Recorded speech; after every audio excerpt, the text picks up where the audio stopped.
Hey everyone, today I'll show you how to transfer money to Gcash from Metrobank. It's very easy to do.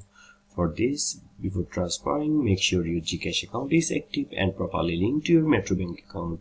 If you don't have Gcash yet, download the app from your device's app store, sign up and complete the verification process.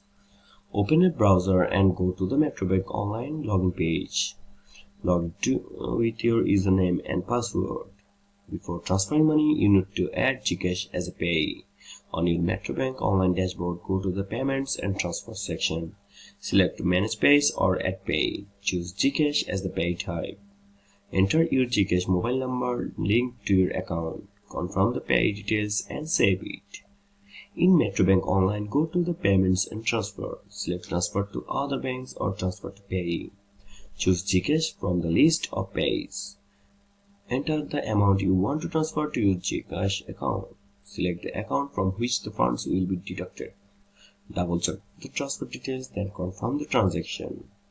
Metrobank will process the transfer. The money will be credited to your Gcash account almost instantly or within a few minutes.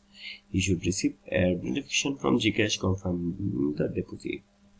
Open the Gcash app on your phone. Check your Gcash balance to confirm that the funds have been credited. And that's how you can transfer money to Gcash from your bank account, Metrobank account.